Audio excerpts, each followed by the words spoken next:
decided to talk to you about the benefits of failure. And as you stand on the threshold of what is sometimes called real life, I want to extol the crucial importance of imagination. Failure gave me an inner security that I had never attained by passing examinations. Failure taught me things about myself that I could have learned no other way. I discovered that I had a strong will and more discipline than I had suspected. I also found out that I had friends whose value was truly above the price of rubies. The knowledge that you have emerged wiser and stronger from setbacks means that you are, ever after, secure in your ability to survive. You will never truly know yourself or the strength of your relationships until both have been tested by adversity. Such knowledge is a true gift for all that it is painfully won, and it has been worth more than any qualification I ever earned. So given a time turner, I would tell my 21-year-old self that personal happiness lies in knowing that life is not a checklist of acquisition or achievement. Your qualifications, your CV, are not your life, though you will meet many people of my age and older who confuse the two.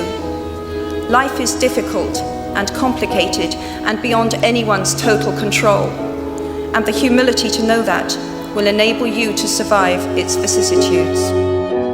By any conventional measure, a mere 7 years after my graduation day, I had failed on an epic scale.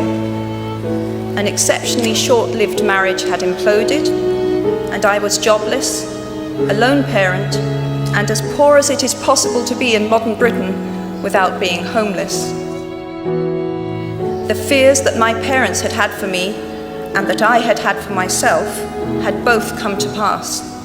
And by every usual standard, I was the biggest failure I knew.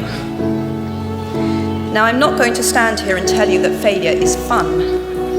That period of my life was a dark one, and I had no idea that there was going to be what the press has since represented as a kind of fairy tale resolution.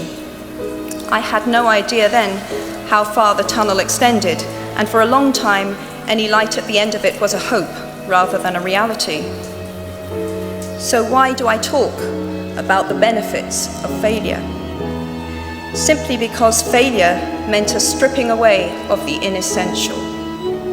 I stopped pretending to myself that I was anything other than what I was, and began to direct all my energy into finishing the only work that mattered to me. Had I really succeeded at anything else, I might never have found the determination to succeed in the one arena where I believed I truly belonged.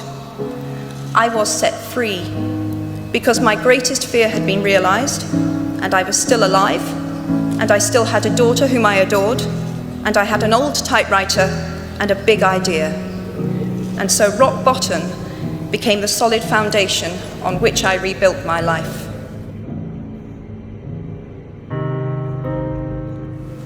You might never fail on the scale I did, but some failure in life is inevitable. It is impossible to live without failing at something, unless you live so cautiously that you might as well not have lived at all, in which case you fail by default.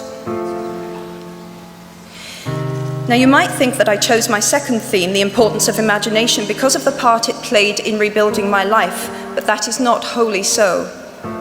Though I personally will defend the value of bedtime stories to my last gasp, I have learned to value imagination in a much broader sense. Imagination is not only the uniquely human capacity to envision that which is not, and therefore the fount of all invention and innovation.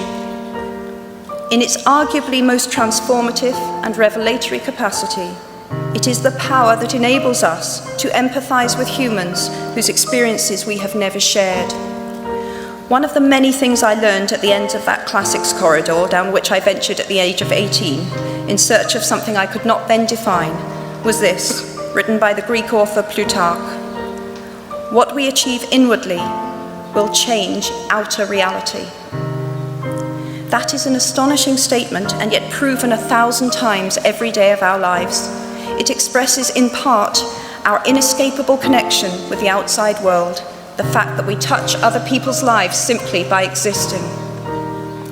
But how much more are you likely to touch other people's lives? Your intelligence, your capacity for hard work, the education you have earned and received, give you unique status and unique responsibilities. Even your nationality sets you apart. The great majority of you belong to the world's only remaining superpower. The way you vote, the way you live, the way you protest, the pressure you bring to bear on your government has an impact way beyond your borders. That is your privilege and your burden.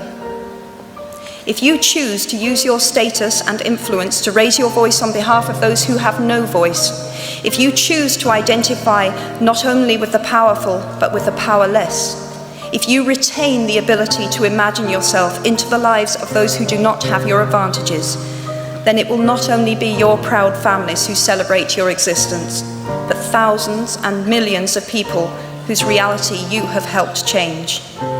We do not need magic to transform our world. We carry all the power we need inside ourselves already. We have the power to imagine better.